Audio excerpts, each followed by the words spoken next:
most of you are here today because you want to make a positive difference in the world. That's why we're at TED, right? To listen to ideas worth spreading. Or maybe even start your own movement. Well, that's why we go to colleges and schools and do the work that we do, because we want to make a difference in the world. And the world, of course, could include just you and your family, or it could be a little broader and include the people that you work with, the environment, or just the world at large. Yet, there is an important question that is not addressed in our education or our upbringing. Can you really change the world if you do not have the power to manage your own thoughts and emotions? Now, some of you might be thinking, what's she talking about? She doesn't know me. I'm really focused. I know what I want, right? So let's do a little experiment to find out. So I'd like you to close your eyes and very slowly do a countdown from 24 to 0 without any other thoughts. And here's the catch. If you think of anything else, any other feeling other than the numbers, you need to start all over again. Everyone got that? Yeah? Okay, so let's start. Close your eyes and begin.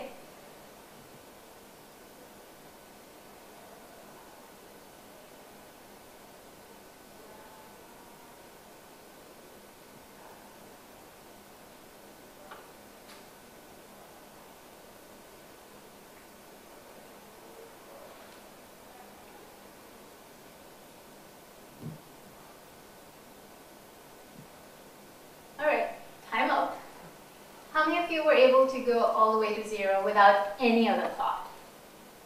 You were? Good for you. You should be here talking.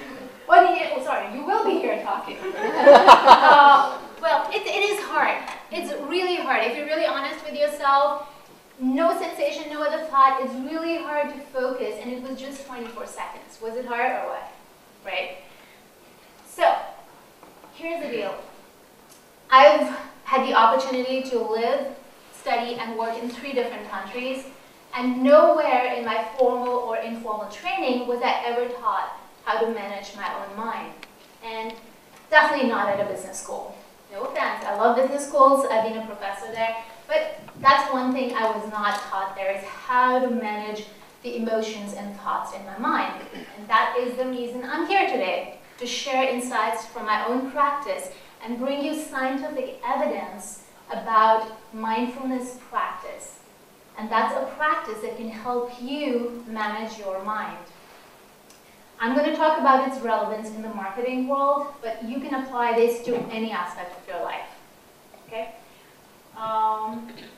One thing is that I really want you to hear this talk and is there anyone over here who has a mindfulness practice? Okay, few people here, you do. So essentially I'm here to invite you, to excite you, and even dare you to explore the depths of your being. Not as a religious act, but as a very scientific process of self-discovery so that you can live your lives fully. So let's start with just what is the meaning of mindfulness and some science behind mind and mindfulness. So Thich Nhat Hanh, he's a Buddhist monk and also a peace activist who brought mindfulness to mainstream America. And according to him, to be mindful is to be truly alive, present, and at one with who you are and with what you're doing. John Kabat-Zinn, who's a doctor, and he made mindfulness really popular in mainstream medicine and society. And he adds that mindfulness is purposefully done, and it's also non-judgmental. So there are lots of definitions out there about mindfulness, and based on the Buddhist texts and all the definitions out there, I picked on 4 characteristics of mindfulness: present time awareness, non-conceptual awareness, non-judgmental observation, and comprehension of purpose. So if this is sounding like mumbo-jumbo to you, we're going to look at all of this in more detail. Present time awareness. So are you here now? Is everyone just fully present here right now? Okay, so if you have checked out, it's okay, no worries. I won't take it personally because the nature of the mind is to oscillate between the past and the future.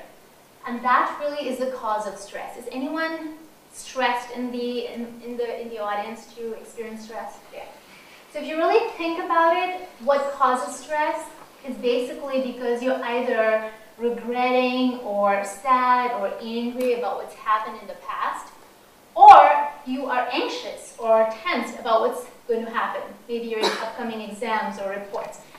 But in the present moment, there is no stress. Like right here, right now. Is there any stress? Right now.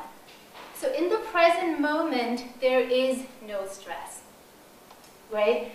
Now, let's look at what William James had to say.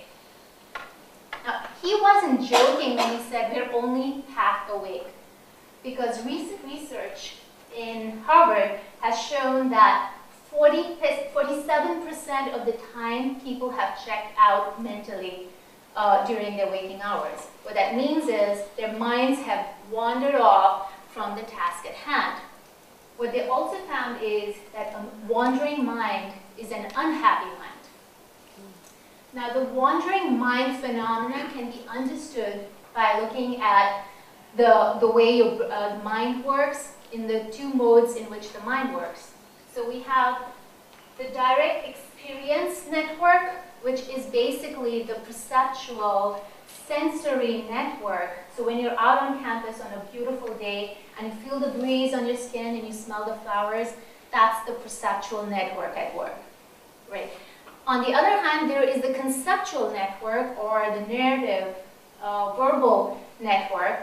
And so you could be out on campus on the most gorgeous day, but you're not really enjoying the beauty because your mind is working. You are lost in thought. You're thinking, you're strategizing, you're analyzing, remembering, planning. Now, all of these things are good. They are good, and we need it for our survival as humans, right? The problem is, however, when we only use the conceptual mind, and what that does is it is associated with overreactivity of your limbic system, which controls your emotions, including your survival instincts like anxiety and fear. So if you're only in your mind, in the conceptual thinking mind, you are likely to experience more stress. So what they found was, very interestingly, that non-meditators are by default working in the conceptual mind, and they're not even aware that they are in this thinking mind. So you could be on this beautiful day on campus and you're not even aware of it because you're lost in your thought. And naturally that increases stress and anxiety, as we saw. On the other hand, meditators were found to be aware of which mode they're operating in, and they could choose which mode they want to operate in, which means that they can enhance their response ability. So instead of reacting to situations, they can choose to respond to different situations accordingly. Number 2, non-conceptual awareness.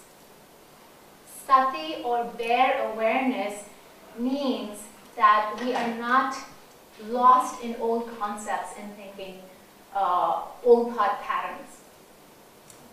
And there are many scientists who've talked about the influence of the unconscious mind on our behaviors. In fact, there are some scientists who say that up to 95% of your behaviors is determined by the subconscious mind. And by the subconscious mind, I'm referring to that part of your mind which is functioning without awareness of your subconscious mind. So your subconscious mind is basically all your memories, experiences, programs that have been recorded in your mind. And it works kind of like a tape recorder. So it's recording all your experiences, and when you or anyone in the environment or anything in the environment pushes your button, you are automatically playing back the same behaviors. Now, what makes the subconscious mind so powerful is that it processes 400 billion bits of information from the environment per second. Whereas your conscious mind only processes 2,000 bits of information. So you can imagine if there was a conflict between your conscious mind and your unconscious mind, who's going to win, right?